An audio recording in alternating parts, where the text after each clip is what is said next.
Hi friends, welcome back to channel. ഇന്ന് നമ്മൾ കാണാൻ പോകുന്നത് ഈ ബ്യൂട്ടി സീരിയലിൻ്റെ 8ാമത്തെ എപ്പിസോഡാണ്. എപ്പിസോഡിൻ്റെ സ്റ്റാർട്ടിങ്ങിൽ കാണിക്കുന്നത് ശിവായി ആണെങ്കിൽ ഇപ്പോൾ ഹോസ്പിറ്റലിൽ അഡ്മിറ്റഡ് ആണ്. അവന് ബോധം വരുന്ന ടൈമിന് അവൻ്റെ അസിസ്റ്റൻറ്റ് തൊട്ടടുത്ത് നിൽക്കുന്നുണ്ടായിരുന്നു. ആ സമയം അസിസ്റ്റൻറ്റിനോട് ശിവായി ചോദിക്കുന്നുണ്ട് ഓഫീസിലെ മറ്റാർക്കും കുഴപ്പമൊന്നുമില്ലല്ലോ. അവൻ ഉദ്ദേശിക്കുന്നത് അവൻ്റെ ഫെറോമോൺസ് കാരണം ആർക്കെങ്കിലും എന്തെങ്കിലും പ്രശ്നം ഉണ്ടായോ എന്നാണ്. ആ സമയം അസിസ്റ്റൻറ്റ് ഇല്ലല്ല, ഒരു കുഴപ്പമില്ല, ഒരു കൊളീഗിന് മാത്രം പുറത്തേക്ക് ഇറങ്ങി പോകുന്ന ടൈമിന് കാലം നുളുക്കി, പക്ഷെ അത് സീരിയസ് അല്ല, വേറൊരു പ്രശ്നമില്ല എന്ന് പറയുന്നുണ്ട്. ആ സമയമാണ് ഡോക്ടർ അങ്ങോട്ടേക്ക് വരുന്നത്. ഡോക്ടർ വരുമ്പോഴത്തേക്കും എന്തായും ചോദിക്കുന്നുണ്ട്. ഡോക്ടർ അപ്പോൾ നിങ്ങളുടെ ബ്ലഡൊക്കെ ഞങ്ങൾ ടെസ്റ്റ് ചെയ്തു, അതിൽ നിന്ന് മനസ്സിലാക്കാൻ പറ്റി നിങ്ങൾക്ക് ഫെറോമോൺ ഡിസ്റെഗുലേഷൻ സിൻഡ്രോം ആണ്. അതായത് ഫെറോമോൺസ് ആണെങ്കിൽ ഇങ്ങനെ കറക്റ്റ് ടൈമിനല്ലാണ്ട് തോന്നുന്ന സമയത്ത് ഇങ്ങനെ റെഗുലേറ്റ് ആയിക്കൊണ്ടിരിക്കും. അതും ഭയങ്കരമായിട്ട് എക്സസ് ആയിട്ടായിരിക്കും ഫെറോമോൺസ് പ്രൊഡ്യൂസ് ആവുന്നത്. അപ്പോൾ ഇവനൊരു എസ്റ്റേർ ആൽഫ ആയതുകൊണ്ട് തന്നെ ഇതിങ്ങനെ വരുന്നത് ഒരു നോർമൽ ആയിട്ടുള്ള കാര്യമല്ല. പിന്നെ ഈ ഒരു ഏജിൽ അത് വരാമെന്ന് പറഞ്ഞാലും പ്രശ്നമായിട്ടുള്ള കാര്യമാണ്. അതുകൊണ്ട് കുറച്ച് ദിവസം ഹോസ്പിറ്റലിൽ ഇങ്ങനെ അഡ്മിറ്റ് ആയിട്ട് കിടക്കേണ്ടി വരും. ഇങ്ങനെ വരാനായിട്ടുള്ള റീസൺ എന്താണെന്ന് ഇപ്പോഴും മനസ്സിലാക്കാൻ സാധിച്ചിട്ടില്ല. മേ ബി നിങ്ങൾ ഓവർ ടൈം വർക്ക് ചെയ്യുന്നതുകൊണ്ടും നേരെ റെസ്റ്റ് എടുക്കാത്തതുകൊണ്ടൊക്കെ വരുന്നതായിരിക്കാം. അതും ഒരു ഓപ്ഷനാണ്. എന്നാലും കറക്റ്റ് കാര്യം എന്താണെന്ന് മനസ്സിലാക്കണം. നിങ്ങൾ അതുകൊണ്ട് തന്നെ ഹോസ്പിറ്റലിൽ നിൽക്കണമെന്ന് പറയുന്നുണ്ട്. എന്നാൽ ശിവായി ആണെങ്കിൽ ഇല്ല ഡോക്ടർ പറ്റത്തില്ല, പോകണമെന്ന് പറയുമ്പോഴത്തേക്കും ഡോക്ടർ പറയുന്നുണ്ട് ഞാനാണെങ്കിൽ എനിക്ക് പറയാനുള്ള പറഞ്ഞു, നിങ്ങളാണ് ബാക്കി തീരുമാനിക്കേണ്ടതെന്ന് പറഞ്ഞിട്ട് അവിടെ നിന്ന് പോകുന്നുണ്ട്. ആ സമയം അസിസ്റ്റൻറ്റും ശിവായിൻ്റെ അടുത്ത് നിങ്ങളിവിടെ ഹോസ്പിറ്റലിൽ നിൽക്കുന്നതാണ് നല്ലതെന്ന് പറയുന്നുണ്ട്. ആ സമയം ശിവായി ഓക്കെ ഞാനിവിടെ നിൽക്കാം, പക്ഷേ നീയാണെങ്കിൽ ഡെയിലി ഓഫീസിലെ മീറ്റിങ്ങിൻ്റെ കാര്യങ്ങളും എല്ലാം തന്നെ എന്നെ വന്ന് അറിയിക്കണം. പിന്നെ ഞാൻ ഹോസ്പിറ്റലിൽ അഡ്മിറ്റഡ് ആണെന്നുള്ള കാര്യം ആരടുത്തും പറയരുതെന്ന് പറയുന്നുണ്ട്. അസിസ്റ്റൻറ്റ് ഓക്കെ എന്നും പറയാണ്. പിന്നെ നൈറ്റൊക്കെ ആകുമ്പോഴത്തേക്കും ശിവായി ഒറ്റയ്ക്ക് ആ റൂമിൽ ഉണ്ടായിരുന്നുള്ളൂ. ആ ടൈമിന് അവൻ്റെ ബോഡിയിൽ നിന്ന് ഓട്ടോമാറ്റിക്കലി ഇങ്ങനെ ഫെറോമോൺസ് ഇങ്ങനെ പ്രൊഡ്യൂസ് ആയിക്കൊണ്ടിരിക്കുകയാണ്. അടുത്ത ദിവസം രാവിലെ ശിവായി ഉറക്കം എഴുന്നേൽക്കുമ്പോഴത്തേക്കും അവൻ്റെ അസിസ്റ്റൻറ്റ് കാണാനായിട്ട് വരുന്നുണ്ട്. വന്നിട്ടൊരു ബൊക്കെ കൊടുത്തിട്ട് പറയുന്നുണ്ട് ഇത് ഹുവായോ അങ്ങ് തന്നു വിട്ടതാണ്, നിങ്ങളെ മീറ്റ് ചെയ്യണമെന്നും ഹുവായോ അങ്ങ് പറഞ്ഞു എന്ന് പറയുമ്പോൾ ശിവായി പറയുന്നുണ്ട് വേണ്ട, അവനൊരു ഒമേഗയല്ലേ, അവനെ ഇങ്ങോട്ടേക്ക് കൊണ്ടുവരണ്ടാന്ന്. ഈ സമയം ഹുവായോ അങ്ങനെ കാണിക്കുമ്പോൾ അവനോട് വീട്ടിൽ ഫുഡ് കുക്ക് ചെയ്തുകൊണ്ടിരിക്കായിരുന്നു. ആ സമയം ഷെന്ന അവനെ കോൾ ചെയ്തിട്ട് ശിവായിന് വയ്യെന്നറിഞ്ഞല്ലോ, നീയാണോ ആ ഒരു പണി ഒപ്പിച്ചത്, നീ എന്തിനാണ് ഇങ്ങനെയൊക്കെ ചെയ്യാൻ പോകുന്നത് എന്ന് ചോദിക്കുന്നുണ്ട്. ഹുവായോങ്ങപ്പോൾ അതൊന്നും നീ നോക്കാൻ വരണ്ടെന്ന് പറയുന്നുണ്ട്. ഷെന്നാണെങ്കിൽ അപ്പോൾ വെറുതെ നീ കാരണം അവന് വലിയ പണി ഉണ്ടാക്കി വയ്ക്കല്ലേ, നീ കാരണമാണ് അവനിപ്പോൾ ആ ഒരു ഫെറോമോൺ ഡിസ്റെഗുലേഷൻ ഉണ്ടായെന്നൊക്കെ എനിക്ക് നന്നായിട്ടറിയാം, നീ ഇപ്പോൾ എന്താ ചെയ്തുകൊണ്ടിരിക്കുന്നതെന്ന് നോക്കിയാണ്. ആ സമയം കുക്ക് ചെയ്യുവാണെന്ന് പറയുമ്പോൾ എന്നാണെങ്കിൽ ആഹാ നിനക്ക് കുക്ക് ചെയ്യാനൊക്കെ അറിയാവോ, ആരെങ്കിലും വിഷം വെച്ച് കൊല്ലാനാണോ എന്നിങ്ങനെ ചോദിക്കുന്നുണ്ട്. ഹുവായോങ്ങപ്പോൾ നീയാണെങ്കിൽ ബിസിനസ് സ്റ്റാർട്ട് ചെയ്തപ്പോൾ എൻ്റെ നിന്ന് വാങ്ങിച്ച പൈസ ഇല്ലേ അതെപ്പോൾ തിരിച്ചു തരുമെന്ന് നോക്കിയാണ്. ഷെന്നുണ്ണെ അത് പറഞ്ഞപ്പോഴേ ഓർത്തെ, ഞാനാണെങ്കിൽ ഭയങ്കര ബിസിയാണ്, ഞാൻ പിന്നെ വിളിക്കാം, നീയും നിൻ്റെ ശിവായും കൂടെ ആയിട്ട് ലൈഫ് ലോങ് മുഴുവൻ നന്നായിട്ട് ജീവിക്കുമെന്ന് പറഞ്ഞിട്ട് കോൾ കട്ട് ചെയ്തിട്ട് പോകുന്നുണ്ട്. അതിനുശേഷം ഹുവായോങ് ശിവായിനെ കാണാനായിട്ട് ഹോസ്പിറ്റലിലേക്ക് വരാണ്. ഹുവായോങ്ങിനെ കാണുമ്പോൾ ശിവായി പറയുന്നുണ്ട് നീയാണെങ്കിൽ ഇങ്ങോട്ടേക്ക് വരണ്ടായിരുന്നു, എൻ്റെ ഫെറോമോൺസ് കാരണം നിനക്ക് എന്തെങ്കിലും പറ്റിയിരുന്നെങ്കിലോ, നമ്മൾ എല്ലാ ദിവസവും വീഡിയോ കോൾ ഒരു മീറ്റ് ചെയ്യുന്നുണ്ടല്ലോ, നീയാണെങ്കിൽ വന്നു കഴിഞ്ഞാൽ എന്തെങ്കിലും സംഭവിച്ചാലോ എന്നൊക്കെ പറയുന്നുണ്ട്. അപ്പോൾ ഹുവായോങ് ആണെങ്കിൽ അതിന് മറുപടി കൊടുക്കാതെ ഞാൻ നിനക്ക് വേണ്ടിയിട്ട് ഫുഡ് ഉണ്ടായിക്കൊണ്ട് വന്നു എന്ന് പറഞ്ഞിട്ട് അത് ശിവായിനെ കഴിക്കാനായിട്ട് കൊടുക്കുന്നുണ്ട്. ആ സമയമാണ് ഡോക്ടർ അങ്ങോട്ടേക്ക് ഇവരെ കാണാനായിട്ട് വരുന്നത്. ഡോക്ടർ പറയുന്നുണ്ട് വീണ്ടും നിങ്ങളുടെ ബ്ലഡ് ടെസ്റ്റ് ചെയ്തായിരുന്നു, അതിൽ റിസൾട്ടൊക്കെ ഓക്കെ വരുന്നുണ്ട്, ഒരാഴ്ചയും കൂടെ കഴിഞ്ഞ് നോർമലായിട്ട് തിരിച്ചു പോകാമെന്ന്. അങ്ങനെ അതും പറഞ്ഞ് ഡോക്ടർ പോകുമ്പോഴത്തേക്കും ശിവായി ആണെങ്കിൽ ഹുവായോങ്ങിനെ ഹഗ് ചെയ്തുകൊണ്ട് പറയുന്നുണ്ട് എൻ്റെ ഭാഗ്യം നീയാണ്, നീ വന്നപ്പോൾ എനിക്ക് ഇത്ര നേരം ഉണ്ടായിരുന്ന തലവേദന പോയി, പിന്നെ ഇപ്പോൾ ഡോക്ടറും പറഞ്ഞല്ലോ ഞാൻ ഓക്കെ ആവുന്നുണ്ടെന്ന്, സത്യം പറഞ്ഞാൽ നീ എനിക്ക് ശരിക്കും ഭാഗ്യമാണെന്ന് പറയുന്നുണ്ട്.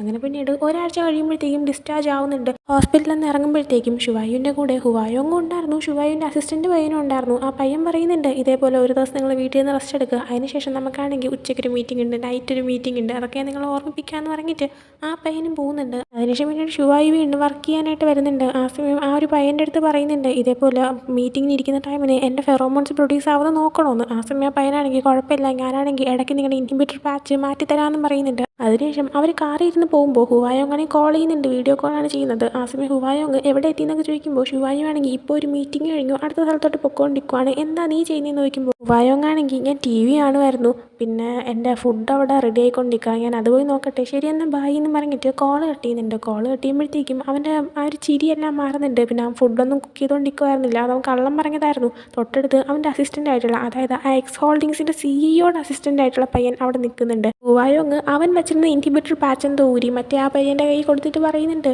ശിവായുമായിട്ടുള്ള ഫസ്റ്റ് മീറ്റിങ്ങിന് ഞാൻ ലേറ്റ് ആവാൻ പാടില്ലെന്ന്. അങ്ങനെ അതും പറഞ്ഞിട്ട് അവൻ എങ്ങോട്ടോ പോകുന്നുണ്ട്. പിന്നീട് കാണിക്കുന്നത് നമ്മൾ കഴിഞ്ഞ എപ്പിസോഡിൽ ശിവായുവിൻ്റെ അടുത്ത് അവൻ്റെ അസിസ്റ്റൻ്റ് വന്ന് പറഞ്ഞിട്ടുണ്ടായിരുന്നു ഇതേപോലെ എക്സ് ഹോൾഡിങ്സിൻ്റെ സിഇഒ നടത്തുന്ന ഒരു പ്രൈവറ്റ് മീറ്റിംഗ്, അതിലേക്ക് നിങ്ങളെയും ഇൻവൈറ്റ് ചെയ്തിട്ടുണ്ടെന്ന്. ആ ഒരു മീറ്റിങ്ങിലോട്ടാണ് ഇപ്പോൾ ശിവായു പൊക്കോണ്ടിരിക്കുന്നത്. അവിടെ എത്തുമ്പോഴത്തേക്കും നമ്മുടെ ഹുവായോങ്ങിൻ്റെ അസിസ്റ്റൻറ്റ് അല്ലെങ്കിൽ എക്സ് ഹോൾഡിങ്സിൻ്റെ സിഇഒയുടെ അസിസ്റ്റൻ്റ് ആയിട്ടുള്ള പയ്യൻ അവിടെ നിൽക്കുന്നുണ്ട്. ഷുവായുവാണെങ്കിൽ ആ പയ്യനെ കാണുമ്പോൾ അയാളോട് സംസാരിക്കുന്നുണ്ട്. അതിനുശേഷം അയാളാണെങ്കിൽ ഇവരകത്തേക്ക് കൊണ്ടുപോവാണ്. അതേസമയം അവിടെയുള്ള മറ്റൊരു റൂമിൽ ഷെന്നും പിന്നെ ഹുവായോയും കൂടെ ഒരുമിച്ചിരുന്ന് സംസാരിക്കുകയാണ്. ആ സമയം ഇതുപോലെ ഷെന്ന് ചോദിക്കുന്നുണ്ട് ഹുവായോങ്ങിൻ്റെ അടുത്ത്, നീ ഇത് ഉറപ്പിച്ചിട്ട് തന്നെയാണോ ഇങ്ങനെ ചെയ്യാനായിട്ട് ഇരിക്കുന്നതെന്ന്. ഹുവായോങ് അപ്പോൾ അതെ, ഞാൻ ആലോചിച്ചിട്ട് തന്നെയാണ് ഇതൊക്കെ ചെയ്യുന്നത്. പിന്നെ വേണമെങ്കിൽ ഷുവായുവിൻ്റെ ലൈഫിൽ ഒരു ഒമേഗയായിട്ട് അഭിനയിച്ചുകൊണ്ട് ലൈഫ് ലോങ് മുഴുവൻ ഇരിക്കാനും ഞാൻ തയ്യാറാണെന്ന് പറയുന്നുണ്ട്. ആ സമയം ഷെന്നാണെങ്കിൽ ഇനി എങ്ങാനും അവന് നിന്നെ പെർമനൻ്റ്ലി അവൻ്റേതാക്കണം എന്ന് തോന്നിക്കഴിഞ്ഞാലോ നീ എന്ത് ചെയ്യും, നീ ഒരു ഒമേഗയല്ലെന്ന് അവൻ മനസ്സിലാക്കത്തില്ലേ എന്നിങ്ങനെ പറയുന്നുണ്ട്. ആ സമയം ഹുവായോങ് പറയുന്നുണ്ട്, എങ്കിൽ ഞാൻ എൻ്റെ ഗ്ലാൻഡ് റിമൂവ് ചെയ്യും, എന്നിട്ട് ഞാനൊരു ബീറ്റിയായി മാറും എന്ന് പറയുന്നുണ്ട്. ഇതിൽ നിന്ന് നമുക്ക് മനസ്സിലാക്കാൻ പറ്റും അവനൊരു ഒമേഗയല്ല. നമ്മൾ മറ്റൊരു എപ്പിസോഡിലും അതിനെപ്പറ്റി ഒരുവിധം മനസ്സിലാക്കിയതാണ്. ശരിക്കും ഹുവായോങ് ഒരു എനിഗ്മയാണ്. അപ്പോൾ അവനാണെങ്കിൽ അവൻ്റെ ഗ്ലാൻഡ് റിമൂവ് ചെയ്ത് കഴിഞ്ഞാൽ എനിഗ്മ എന്നുള്ള ഇതിൽ നിന്ന് മാറിയിട്ട് അവനൊരു ബീറ്റിയായി മാറും. ഹുവായോങ്ങിന് ഷുവായുവിനെ പണ്ട് തൊട്ടേ ഒത്തിരി ഇഷ്ടമാണ്. പക്ഷേ ഷുവായു ഒരു എസ്റ്റേർ ആൽഫയാണ്. അപ്പോൾ അവൻ്റെ അടുത്തേക്ക് എത്തിച്ചേരണമെങ്കിൽ താനൊരു ഒമേഗ ആവണമെന്ന് ഉറപ്പിച്ചിട്ട് തന്നെയാണ് ഇവനാണെങ്കിൽ ഒരു ഒമേഗയായിട്ട് പൊയ്ക്കൊണ്ടിരുന്നത്. കാരണം ഷുവായുവിനെ പറ്റി അന്വേഷിച്ചപ്പോൾ ഷുവായു ഡേറ്റ് ചെയ്തിട്ടുള്ള എല്ലാ ആൾക്കാരും ഓരോ ഒമേഗാസ് ആയിരുന്നു. അതുകൊണ്ട് തന്നെയാണ് അവൻ ഒമേഗയായിട്ട് അഭിനയിക്കുന്നത്. ഷുവായുവിന് വേണ്ടിയിട്ടാണ് അവൻ ഇത്രയും ചെയ്ത് കൂട്ടിയതും. അപ്പോൾ ഈ ഒരു കാര്യം, അതായത് ഗ്ലാൻഡ് റിമൂവ് ചെയ്യാൻ തയ്യാറാണെന്ന് പറയുന്നത് കേൾക്കുമ്പോഴത്തേക്കും എന്നെ ചോദിക്കുന്നുണ്ട്, നിനക്ക് ശരിക്കും വട്ടാണോ, നീ അങ്ങനെയൊക്കെ ചെയ്തു കഴിഞ്ഞാൽ നീയാണെങ്കിൽ മരിക്കാൻ ഒരു ചാൻസ് ഉണ്ട്, അതിൻ്റെ സർവൈവൽ റേറ്റ് 0% ആണെന്ന് നിനക്ക് തന്നെ അറിയാമെന്നുള്ളതല്ലേ എന്ന്. സമയം ഹുവായോങ് പറയുവാണ്, എൻ്റെ ബോഡി ഫങ്ഷൻസ് നിങ്ങളുടെ എല്ലാവരെയും കാളും കുറേ കൂടെ സ്ട്രോങ്ങർ ആണ്, എനിക്കൊന്നും സംഭവിക്കത്തില്ല എന്ന്. അതിന് കാരണം അവനൊരു എനിഗ്മ ആയതുകൊണ്ടാണ്. വീണ്ടും ഷുവായിനെ കാണിക്കുമ്പോൾ ഹുവായോങ്ങിൻ്റെ അസിസ്റ്റൻറ്റ് അകത്തുള്ള റൂമിലേക്ക് കൊണ്ടുവന്നിട്ടുണ്ടായിരുന്നു. അതേ റൂമിൻ്റെ അകത്ത് തന്നെ ഒരു ഏരിയയിലായിട്ടാണ് ഷെന്നും പിന്നെ ഹുവായോങ്ങും ഇരുന്നത്. എന്നാൽ അവരാണെങ്കിൽ ഇങ്ങനെ മറങ്ങിയിരിക്കുന്ന പോലെ ഇരിക്കുന്നതുകൊണ്ട് തന്നെ അവരെ കാണാൻ പറ്റുന്നില്ല. അതേസമയം വേറെ കുറേ ആൾക്കാർ അവിടെ ഇരിക്കുന്നുണ്ടായിരുന്നു. അപ്പോൾ അവരെല്ലാം തന്നെ ഈ എക്സ് ഹോൾഡിങ്സിൻ്റെ ഓരോരോ ഹെഡാണ്,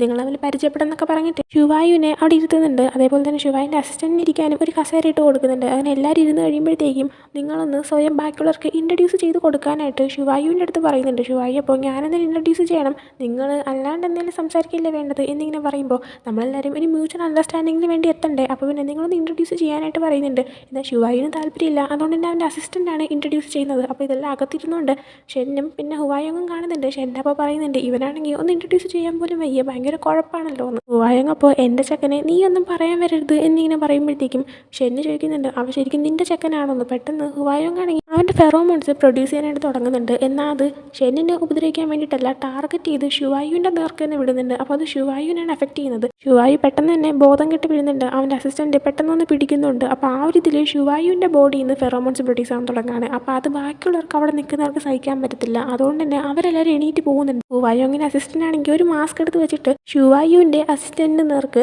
തോക്ക് ചൂണ്ടാണ്. ആ സമയം അസിസ്റ്റൻറ്റ് പറയുന്നുണ്ട്, അയ്യോ നിങ്ങൾ തെറ്റിദ്ധരിച്ചാണ്, ഇത് മനഃപൂർവ്വം ആരെ അറ്റാക്ക് ചെയ്യാൻ വേണ്ടിയിട്ട് ഷുവായു പ്രൊഡ്യൂസ് ചെയ്ത ഹോർമോൺ അല്ല, ഷുവായുവിന് ഓൾറെഡി വയ്യായിരുന്നു, താനെ പ്രൊഡ്യൂസ് ആവുന്നതാണെന്ന് പറയുന്നുണ്ട്. എന്നാൽ ഇതൊന്നും ഹുവായോങ്ങിൻ്റെ അസിസ്റ്റൻറ്റ് കേൾക്കുന്നില്ല. ഷുവായുവിൻ്റെ അസിസ്റ്റൻറ്റിൻ്റെ കണ്ണിൽ ഒരു ബ്ലൈൻഡ് ഫോൾഡൊക്കെ വെച്ചിട്ട് അവനെ പിടിച്ച് മാറ്റി നിർത്താണ്. ആ സമയം ഹുവായോങ് പുറത്തേക്ക് ഇറങ്ങി വരുന്നുണ്ട്. ഇപ്പം തന്നെ നിങ്ങൾക്ക് കാര്യം മനസ്സിലായിട്ടുണ്ടാകും, ഈ ഒരു എക്സ് ഹോൾഡിങ്സിൻ്റെ സിഇഒയും ഹുവായോങ് തന്നെയാണ്. എന്നാൽ അവനാണെങ്കിൽ ഒരു പാവപ്പെട്ടവനെ പോലെ മൊത്തം അഭിനയിച്ചുകൊണ്ട് നടക്കുമായിരുന്നു. അതേസമയം ഷുവായുവിൻ്റെ ബോധം പോയതുകൊണ്ട് തന്നെ ഹുവായോങ് അവൻ്റെ അടുത്തേക്ക് വന്നിരിക്കുന്നത് അവൻ കാണുന്നില്ല. ഹുവായോങ് അവൻ്റെ അസിസ്റ്റൻറ്റിൻ്റെ അടുത്ത് റൂം റെഡിയല്ലേ എന്നിങ്ങനെ ചോദിക്കുമ്പോൾ അതേന്ന് അയാൾ പറയുന്നുണ്ട്. ശേഷം കാണിക്കുന്ന ഷുവായു ആണെങ്കിൽ ഒരു റൂമിൽ കിടക്കുന്നതാണ്. അവൻ്റെ അടുത്ത് ഹുവായോങ്ങും ഉണ്ട്. ഹുവായോങ് ഷുവായനെ തന്നെ നോക്കിക്കൊണ്ടിരുന്നിട്ട് ഇങ്ങനെ പറയുന്നുണ്ട്, നീ ആണെങ്കിൽ നേരത്തെ ഒരു ഒമേഗനെ പോലെ ഒരുപാട് ഫെറോമോൺസ് പ്രൊഡ്യൂസ് ചെയ്തതല്ലേ, അതുകൊണ്ട് നിന്നെ ഞാൻ ഇപ്പം ഹെൽപ്പ് ചെയ്യാമെന്ന് പറഞ്ഞിട്ട് അവനെ കിസ് ചെയ്യുന്നുണ്ട്. കിസ് ചെയ്യുന്ന ടൈമിന് ഹുവായോങ് ആണെങ്കിൽ അവൻ്റെ ഫെറോമോൺസ് പ്രൊഡ്യൂസ് ചെയ്യുന്നുണ്ടായിരുന്നു. അതിനുശേഷം ഹുവായോങ് ഷെന്നിൻ്റെ അടുത്തേക്ക് വരാണ്. ആ സമയം ഷെന്നാണെങ്കിൽ പറയുന്നുണ്ട്, ഓ നീ ഇങ്ങനെയൊക്കെ ചെയ്യുന്നിറങ്ങിയിരുന്നെങ്കിൽ ഞാനിവിടെ നിൽക്കത്തില്ലായിരുന്നു, നിൻ്റെ ഫെറോമോൺസ് കാരണം എനിക്ക് പ്രശ്നം ഉണ്ടായില്ല, പക്ഷേ ഷുവായിൻ്റെ ഫെറോമോൺസ് അത് എനിക്കും താങ്ങാൻ പറ്റില്ലെന്ന് നിനക്ക് നന്നായിട്ട് അറിയാമെന്നുള്ളതല്ലേ എന്നിങ്ങനെ പറയുമ്പോഴത്തേക്കും അതൊക്കെ എന്തിനാ ഞാൻ കെയർ ചെയ്യുന്നതെന്ന് ഹുവായോങ് ചോദിക്കുന്നുണ്ട്. ആ സമയം ചെങ്ങാണെങ്കിൽ ഇച്ചിരിയെങ്കിലും ഒരു ഡീസൻസി കാണിക്കാനായിട്ട് പറയുന്നുണ്ട്. ആ സമയം എന്തിന് ഞാനങ്ങനെ കാണിക്കണം, എനിക്ക് ഒരു ആൽഫേനെ ആയാലും ഒമേഗേനെ ആയാലും കിട്ടണമെന്നുണ്ടെങ്കിൽ ഞാൻ അവരെ നേടിയെടുത്തിരിക്കും. എനിക്കാണെങ്കിൽ ഷുവായിനെ കിട്ടണമെങ്കിൽ ഞാൻ ഇതുപോലെ ചെറിയ ട്രിക്കൊക്കെ ഇറക്കിയേ ശരിയാവത്തുള്ളൂ. അതുകൊണ്ട് നീയാണെങ്കിൽ വേണമെങ്കിൽ എൻ്റേന്ന് കണ്ട് പഠിച്ചോ, എന്തായാലും ഞാൻ പോവാണ്, ഷുവായി മിക്കവാറും ഇനിയിപ്പോൾ ഉണരുമായിരിക്കും എന്ന് പറഞ്ഞിട്ട് അവൻ അവിടെ നിന്ന് പോകുന്നുണ്ട്. അതേസമയം ഷുവായിനെ കാണിക്കുമ്പോൾ അവനാണെങ്കിൽ ഇപ്പോൾ ഇവരെ എക്സ് ഹോൾഡിങ്സിൻ്റെ തന്നെ ഒരു ഹോട്ടൽ റൂമിൽ ഇപ്പോഴും ബോധം വരാതെ കിടക്കുമായിരുന്നു. തൊട്ടടുത്ത് അവൻ്റെ അസിസ്റ്റൻറ്റ് നിൽക്കുന്നുണ്ട്. ഷുവായിന് പെട്ടെന്ന് ബോധം വരുന്നുണ്ട്. വന്നിട്ട് എന്താ സംഭവിച്ചത്, ഇത് ഏതാ സ്ഥലം എന്നൊക്കെ ചോദിക്കുമ്പോഴത്തേക്കും എക്സ് ഹോൾഡിങ്സുകാർ നിങ്ങൾക്ക് വേണ്ടി അറേഞ്ച് ചെയ്ത റൂമാണ്, ആ ഒരു മീറ്റിംഗ് ഇരുന്നപ്പോൾ നിങ്ങൾ പെട്ടെന്ന് ഫെറോമോൺസ് പ്രൊഡ്യൂസ് ചെയ്യാൻ തുടങ്ങി, ബോധം കെട്ട് വീണു, എന്താ സംഭവിച്ചതെന്ന് എനിക്ക് മനസ്സിലായില്ല എന്ന് പറയുന്നുണ്ട്. ഷുവായി അപ്പോൾ നീ എക്സ് ഹോൾഡിങ്സിൻ്റെ സിഇഒനെ കണ്ടോ എന്നിങ്ങനെ ചോദിക്കുമ്പോൾ ഇല്ല എനിക്ക് കാണാൻ പറ്റിയില്ല, അയാൾ പുറത്തേക്ക് ഇറങ്ങി വരുന്നതിന് മുന്നേ തന്നെ എൻ്റെ കണ്ണ് ഒരു ബ്ലൈൻഡ് ഫോൾട്ട് വെച്ച് മൂടിയായിരുന്നു എന്നും പറയുന്നുണ്ട്. അതേസമയം അങ്ങോട്ടേക്ക് ഹുവായോങ്ങിൻ്റെ അസിസ്റ്റൻറ്റ് വന്നിട്ട് പറയുന്നുണ്ട്, എൻ്റെ ബോസിന് നിങ്ങളുമായിട്ട് ഒരു ഡീൽ വയ്ക്കാൻ താല്പര്യമില്ല, നിങ്ങൾ നിങ്ങൾക്ക് റെസ്റ്റ് എടുത്തതിന് ശേഷം ഇവിടെ നിന്ന് പോകാവുന്നതാണ്, തിരിച്ചു പോയിട്ട് നന്നായിട്ട് റെസ്റ്റ് എടുക്കുമെന്ന് പറഞ്ഞിട്ട് അയാൾ അവിടെ നിന്ന് പോകുന്നുണ്ട്. അതിനുശേഷം ഷുവായു നൈറ്റ് തിരിച്ച് വീട്ടിലേക്ക് വരുമ്പോഴത്തേക്കും ഹുവായോങ് ആണെങ്കിൽ ഒന്നും സംഭവിക്കാത്ത പോലെ അവിടെ ഫുഡും കുക്ക് ചെയ്തുകൊണ്ടിരിക്കുന്നുണ്ടായിരുന്നു. ഷുവായു വരുമ്പോൾ മീറ്റിംഗ് ഒക്കെ എങ്ങനെ ഉണ്ടായിരുന്നു എന്നൊക്കെ ചോദിക്കുന്നുണ്ട്. ഷുവായു അപ്പോൾ ഒന്നും നേരെ പോയില്ല എന്ന് പറഞ്ഞിട്ട് ഹുവായോങ്ങിനൊന്ന് ഹഗ് ചെയ്യാണ്. ഹുവായോങ് അപ്പോൾ ഫുഡ് എടുത്ത് വെക്കാമെന്ന് പറഞ്ഞിട്ട് അവന് കഴിക്കാനായിട്ട് ഫുഡ് കൊടുക്കുന്നുണ്ട്. എന്നിട്ട് മീറ്റിങ്ങിനെ പറ്റി ചോദിക്കുമ്പോൾ മീറ്റിങ്ങിൻ്റെ ഇടയിൽ വെച്ചിട്ട് ചെറിയൊരു പ്രശ്നം ഉണ്ടായി, അതുകൊണ്ട് തന്നെ പിന്നീട് അതിൻ്റെ CEO ഞങ്ങളോടൊരു ഡീൽ വയ്ക്കാൻ താല്പര്യമില്ല എന്ന് പറഞ്ഞു. അതിൻ്റെ CEOനെ ഞങ്ങളാരും ഇതിലോട്ട് നേരിട്ട് കണ്ടിട്ടില്ല, അധികം ആർക്കും തന്നെ അയാൾ എങ്ങനെ ഇരിക്കുന്നതെന്ന് പോലും അറിയത്തില്ല. ഐറ്റ്സ് ഹോൾഡിങ്സിൻ്റെ CEO ഒരു മോശക്കാരനാണല്ലോ, അതുകൊണ്ട് പിന്നെ അവനെ കാണാനും വേണ്ടി ഇതൊന്നും ഉണ്ടാവത്തില്ല എന്ന് പറയുന്നുണ്ട്. ഹുവായോങ് അപ്പോൾ അതെ അതെ ശരിയാന്നൊക്കെ ഇങ്ങനെ പറയുന്നുണ്ട്. എന്നിട്ട് നിങ്ങളുടെ കമ്പനിക്ക് ആ ഒരു ഡീല് കൈവിട്ട് പോയില്ലേ, അതുകൊണ്ട് തന്നെ ഇതിൽ നഷ്ടം വല്ലതും ഉണ്ടാകുമോ എന്നിങ്ങനെ ചോദിക്കുന്നുണ്ട്. ആ സമയം ഷുവായി ഇല്ല അങ്ങനെ പ്രശ്നമൊന്നുമില്ല, PR ടീം അതിൻ്റെ കാര്യങ്ങളെല്ലാം ഡീൽ ചെയ്യുന്നുണ്ടെന്ന് പറയാണ്. അതിനുശേഷം ഷുവായിയും ഹുവായോയും കൂടെ ആയിട്ട് സോഫയിലിരുന്ന് ബുക്ക് വായിച്ചുകൊണ്ടിരിക്കുകയാണ്. ആ ടൈമിന് ഷുവായുവിന് അവൻ്റെ അസിസ്റ്റൻറ്റ് കോൾ ചെയ്തിട്ട് ഇതേപോലെ ഷെന്നെ കോൺടാക്ട് ചെയ്തിട്ട് ഒരു ഡീൽ വയ്ക്കാമെന്ന് പറഞ്ഞിട്ടുണ്ടായിരുന്നു. അതായത് എക്സ് ഹോൾഡിങ്സ് ഒക്കെ ആയിട്ട് ജോയിൻ ചെയ്യാൻ പറ്റിയൊരു ഡീലാണ്. അവരുമായിട്ട് ജോയിൻ ചെയ്ത് കഴിഞ്ഞാൽ അവരാണെങ്കിൽ ആ ഒരു മരുന്ന് കണ്ടുപിടിക്കുന്നതിന് നമ്മളെ ജോയിൻ ചെയ്യിപ്പിക്കാം, പിന്നെ കാര്യങ്ങളും നമുക്ക് പറഞ്ഞു തരാമെന്ന് അവർ പറഞ്ഞിട്ടുണ്ടെന്ന് പറയാണ്. എന്നാൽ ഹുവായോങ്ങിനെ ഷെന്നിൻ്റെ ആൾക്കാർ ഷെന്ന് കാരണം ഉപദ്രവിച്ചു എന്നിവൻ തെറ്റിദ്ധരിച്ചിരിക്കുന്നുണ്ട് തന്നെ. ഷുവായു ആണെങ്കിൽ എനിക്ക് അതിൻ്റെ ആവശ്യമില്ല എന്ന് പറഞ്ഞ് കോൾ കിട്ടിയുന്നുണ്ട്. ആ സമയം ഹുവായോങ് ആണെങ്കിൽ ഷെന്നിൻ്റെ പേര് കേൾക്കുമ്പോഴേ പേടിച്ചതുപോലെ ഇരിക്കുന്നുണ്ട്. ഷുവായു ആണെങ്കിൽ നീ അത് കാര്യമാക്കണ്ടെന്ന് പറഞ്ഞിട്ട് അവനെയും ഹഗ് ചെയ്തുകൊണ്ടിരിക്കുന്നുണ്ട്. ആ സമയം അസിസ്റ്റൻറ്റ് വീണ്ടും മെസ്സേജ് അയക്കുന്നുണ്ട്, ആ ഒരു കാര്യം സീരിയസ് ആയിട്ട് എടുത്ത് നല്ലതായിരിക്കും, നല്ലൊരു ഡീലാണത്. എന്നാൽ ഷുവായു ആ ഒരു മെസ്സേജ് ഇഗ്നോർ ചെയ്ത് കളയാണ്. പിന്നെ നൈറ്റ് ഇവർ ഉറങ്ങുന്ന ടൈമിന് ഷുവായുവിൻ്റെ ഫ്രണ്ട് അവനെ കോൾ ചെയ്യുന്നുണ്ട്. അങ്ങനെ ഹുവായോങ് എണീക്കാതെ അവൻ പതുക്കെ പുറത്തേക്ക് ഇറങ്ങി പോവാണ്. എന്നിട്ട് കോൾ അറ്റൻഡ് ചെയ്ത് സംസാരിക്കുന്നുണ്ട്. ഷുവായുവിൻ്റെ ഫ്രണ്ട് പറയുന്നുണ്ട്, എന്നെ ആണെങ്കിൽ ഷെന്ന് കോൺടാക്ട് ചെയ്തായിരുന്നു, നീയുമായിട്ട് ഒരു മിസ്അണ്ടർസ്റ്റാൻഡിങ് ക്രിയേറ്റ് ആയി എന്ന് പറഞ്ഞു. നമ്മളെല്ലാവരും ഒരേ അടുത്ത് വർക്ക് ചെയ്യുന്ന ഫ്രണ്ട്സൊക്കെ ആവേണ്ടാറല്ലേ, അപ്പോൾ പിന്നെ ഞാനാണെങ്കിൽ ഒരു ഡിന്നർ അറേഞ്ച് ചെയ്യാം, നിങ്ങളുടെ ഒരു സംസാരിച്ച് പ്രശ്നങ്ങളൊക്കെ സോൾവ് ചെയ്യാനായിട്ട് പറയുന്നുണ്ട്. എന്നാൽ ഷുവായു വേണ്ട, അതിൻ്റെ ആവശ്യമില്ല, അവനെ കാണുന്നത് എനിക്ക് ഇഷ്ടമല്ല, കാണുമ്പോൾ എനിക്ക് നല്ല ദേഷ്യം വരും, കൊല്ലുന്നത് ഒരു ഇല്ലീഗലായിട്ടുള്ള കാര്യമല്ലായിരുന്നെങ്കിൽ ഉറപ്പായിട്ടും ഈ നേരം കൊണ്ട് അവൻ എൻ്റെ കൈ കൊണ്ട് മരിച്ചേനെ എന്ന് പറയുന്നുണ്ട്. ആ സമയം ഫ്രണ്ട് നിങ്ങൾ തമ്മിൽ അത്രയും വലിയ പ്രശ്നം ഉണ്ടായിരുന്നു, ഞാൻ വിചാരിച്ചു ചെറിയ എന്തെങ്കിലും മിസ്അണ്ടർസ്റ്റാൻഡിങ് ആയിരിക്കുമെന്ന്. പിന്നെ നിൻ്റെ കമ്പനിക്ക് എന്തോ പ്രശ്നം ഉണ്ടായെന്നൊക്കെ അറിഞ്ഞല്ലോ, നിനക്ക് എന്തെങ്കിലും ഹെൽപ്പ് ആവശ്യമുണ്ടോ, അതിൻ്റെ ന്യൂസൊക്കെ കണ്ടു എന്ന് പറയുന്നുണ്ട്. പറയാൻ കാരണം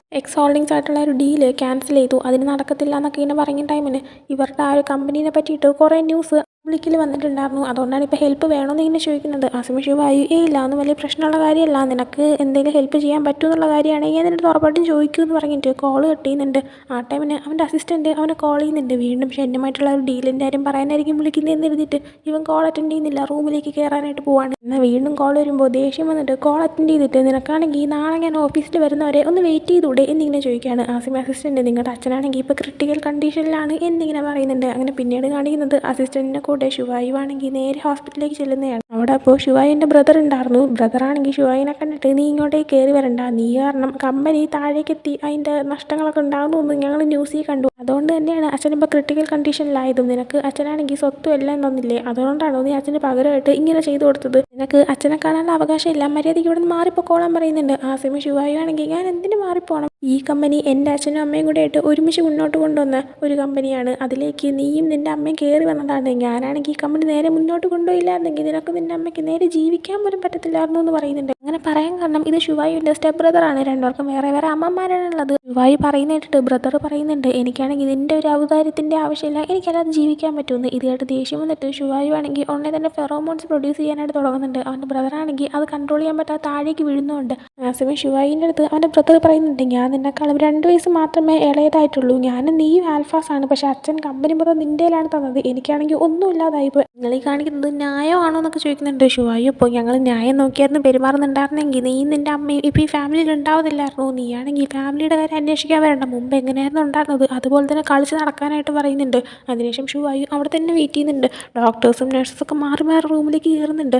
അങ്ങനെ രാവിലെ ആവുന്നുണ്ട്. ആ ഒരു ടൈമിന് ഷുവായുവിന് ഹുവായോങ് മെസ്സേജ് അയച്ചിട്ട് എവിടെ പോയതാ, രാവിലെ ഇങ്ങനെ ഉറക്കം എഴുന്നേറ്റപ്പോൾ ഇവിടെ ഇല്ലായിരുന്നല്ലോ, എനിക്കാണെങ്കിൽ നീ അടുത്തില്ലെങ്കിൽ ഉറങ്ങാൻ പറ്റത്തില്ല, അങ്ങനെ നിനക്ക് വേണ്ടി വെയിറ്റ് ചെയ്യാന്നൊക്കെ പറയുന്നുണ്ട്. ആ സമയം ഷുവായു ആണെങ്കിൽ ഞാൻ വരാനായിട്ട് ചിലപ്പോൾ ലേറ്റ് ആവും, അച്ഛൻ്റെ കാര്യമായിട്ട് ബന്ധപ്പെട്ട് എനിക്കിന്ന് ഹോസ്പിറ്റലിലേക്കൊക്കെ വരേണ്ടി വന്നു, നീയാണെങ്കിൽ റെസ്റ്റ് എടുത്തോളാനൊക്കെ പറയുന്നുണ്ട്. കുറച്ച് കഴിയുമ്പോൾ ഡോക്ടർ വന്നിട്ട് ഷുവായുവിൻ്റെ അടുത്ത് സംസാരിക്കുന്നുണ്ട്. അച്ഛൻ്റെ കണ്ടീഷൻ കുഴപ്പമില്ല, പക്ഷേ മോശമാവാൻ ചാൻസ് ഉണ്ട്, ഇത്രയും നേരം ആ ട്യൂമർ സംഭവം സ്പ്രെഡ് ആവുന്നുണ്ടായിരുന്നില്ല, എന്നാൽ ഇപ്പോൾ ചെറുതായിട്ട് ടിഷ്യൂസിലൊക്കെ സ്പ്രെഡായി തുടങ്ങുന്നുണ്ട്, എത്രയും പെട്ടെന്ന് തന്നെ ഇതിന് പറ്റിയിട്ടൊരു മരുന്ന് കണ്ടുപിടിക്കണം, ഇല്ലെങ്കിൽ പ്രശ്നവും, ലേറ്റായാലും പ്രശ്നവും, ഞാൻ അറിയായിരുന്നു എക്സ് ഹോൾഡിങ്സ് കമ്പനി ഇതിൻ്റെ മരുന്ന് സക്സസ്ഫുള്ളി കണ്ടുപിടിച്ചു. അവരുടെ ചെയർമാനുമായിട്ട് ഒന്ന് സംസാരിച്ച് ആ മരുന്ന് സംഘടിപ്പിക്കാൻ പറ്റിയാൽ നല്ലതായിരിക്കും എന്നിങ്ങനെ ഷുവായിനോട് പറയുന്നുണ്ട്. അതിനുശേഷം ഷുവായി തിരിച്ച് വീട്ടിലേക്ക് വരുമ്പോഴത്തേക്കും ഹുവായോങ്ങാണെങ്കിൽ ഒരു സ്റ്റിക്കി നോട്ടിൽ സൈഡിൽ ഇങ്ങനെ എഴുതി വെച്ചിട്ടുണ്ടായിരുന്നു, ഞാനാണെങ്കിൽ ഗ്രോസറി ഷോപ്പിങ്ങിന് പോവുകയാണ്, എന്തെങ്കിലും ആവശ്യമുണ്ടെങ്കിൽ എന്നെ വിളിച്ച് പറയും, ഞാൻ അതും കൂടെ വാങ്ങിച്ചുകൊണ്ട് വരാമെന്ന്. അങ്ങനെ ഷുവായു ആണെങ്കിൽ ഹുവായോ അങ്ങനെ കോൾ ചെയ്യുന്നുണ്ട്. ഹുവായോങ്ങ് എന്തെങ്കിലും ആവശ്യമുണ്ടോ, ഞാൻ വേറെ എന്തെങ്കിലും എക്സ്ട്രാ വാങ്ങണോ, ഞാൻ വീട്ടിലേക്ക് വരാൻ നിൽക്കുവാണ് എന്ന് പറയുമ്പോൾ ഇല്ലല്ലോ ഒന്നും വേണ്ട, ഞാൻ നിന്നെ പിക്ക് ചെയ്യാനായിട്ട് വണ്ടി വല്ലതും അയക്കണോ എന്നൊക്കെ ചോദിക്കുന്നുണ്ട്. ഹുവായോങ്ങ് അപ്പോൾ അതൊന്നും വേണ്ട എന്നൊക്കെ പറയുന്നുണ്ട്. അങ്ങനെ കോൾ കിട്ടിയത് കഴിയുമ്പോൾ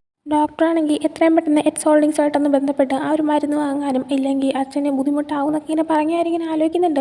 അങ്ങനെ അവൻ താല്പര്യമില്ലെങ്കിലും ഉടനെ തന്നെ നമ്മുടെ ഹുവായോങ്ങിൻ്റെ സെക്രട്ടറീനെ കോൾ ചെയ്യുന്നുണ്ട്. പക്ഷേ അയാൾ കോൾ എടുക്കുന്നില്ല. ഇതേസമയം ഹുവായോങ്ങിനെ കാണിക്കുമ്പോഴത്തേക്കും ഹുവായോങ് ഗ്രോസറി ഷോപ്പിങ്ങിന് പോയതാണ്. പക്ഷേ അവൻ വാങ്ങിച്ച സാധനമെല്ലാം തൂക്കിക്കൊണ്ട് നടക്കാനായിട്ട് അവൻ്റെ സെക്രട്ടറി കൂടെയുണ്ട്. അവൻ പോകുന്നതും കാറിലൊക്കെയാണ്. ആ ഒരു ടൈമിൽ സെക്രട്ടറി ആണെങ്കിൽ ഇതുപോലെ ഷുവായു എന്നെ ഇപ്പോൾ കോൾ ചെയ്തു എന്ന് പറയുന്നുണ്ട്, ഞാൻ തിരിച്ച് വിളിക്കട്ടെ എന്ന് ചോദിക്കുമ്പോൾ ഹുവായോങ് ഇപ്പോൾ വിളിക്കേണ്ട, ഒരു 2 മണിക്കൂർ കഴിഞ്ഞിട്ട് വിളിച്ചാൽ മതി എന്ന് പറയുന്നുണ്ട്. ആ സമയം ഹുവായോങ്ങിൻ്റെ സെക്രട്ടറി ആണെങ്കിൽ ഷുവായുവിൻ്റെ അച്ഛന് വേണ്ടി എല്ലാവരും മരുന്ന് കണ്ടുപിടിക്കാനായിട്ട് നിങ്ങൾ ഒരുപാട് ശ്രമിച്ചു, ഒരുപാട് സയൻറ്റിസ്റ്റുകൾ ഒരുമിച്ച് കൊണ്ടുവന്നിട്ടാണ് ആ ഒരു മരുന്ന് ഇപ്പോൾ അവസാനം കണ്ടുപിടിച്ചത്. അപ്പം നിങ്ങൾ ഇത്രയൊക്കെ ഷുവായിന് വേണ്ടി ചെയ്യുന്നെന്നുള്ള കാര്യം ഷുവായു അറിയണ്ടേ എന്നിങ്ങനെ പറയുമ്പോഴത്തേക്കും ഹുവായോങ് പറയുന്നുണ്ട്, അവനിത് അറിയിക്കണമെന്ന് ഞാൻ ഒരിക്കൽ പോലും വിചാരിച്ചിട്ടില്ല, അവനത് അറിയണമെന്ന് എനിക്ക് വലിയ ആഗ്രഹമില്ല, അതുകൊണ്ട് തന്നെ അവൻ്റെ ഇതൊരു താങ്ക്സ് ഒക്കെ തിരിച്ച് കിട്ടിയില്ലെങ്കിലും എനിക്ക് റിഗ്രറ്റ് ഒന്നുമില്ല, അതുകൊണ്ട് തന്നെ അവൻ ഈ കാര്യം അറിയണ്ട എന്ന് പറയുന്നുണ്ട്. അതിനുശേഷം പിന്നീട് ഷുവായു ആണെങ്കിൽ വീട്ടിൽ ഇരിക്കുമ്പോൾ ഹുവായോങ്ങും അങ്ങ് എത്തിയിട്ടുണ്ടായിരുന്നു. ഹുവായോങ്ങ് കുറച്ച് ഫ്രൂട്ട്സ് ഒക്കെ കട്ട് ചെയ്ത് ഷുവായിന് കഴിക്കാനായിട്ട് കൊണ്ടു കൊടുക്കുന്നുണ്ട്. എന്നിട്ട് എനിക്ക് വായിക്കാനുള്ള ബുക്ക് റൂമിൽ നിന്ന് എടുത്തിട്ട് വരാമെന്ന് പറഞ്ഞിട്ട് ഹുവായോങ് എഴുന്നേറ്റ് പോകുമ്പോഴാണ് ഹുവായോങ്ങിൻ്റെ സെക്രട്ടറി ആണെങ്കിൽ ഷുവായിനെ കോൾ ചെയ്യുന്നത്. അങ്ങനെ ഹുവായോങ് കേൾക്കാതെ ഷുവായി മാറി നിന്നിട്ട് സംസാരിക്കുന്നുണ്ട്.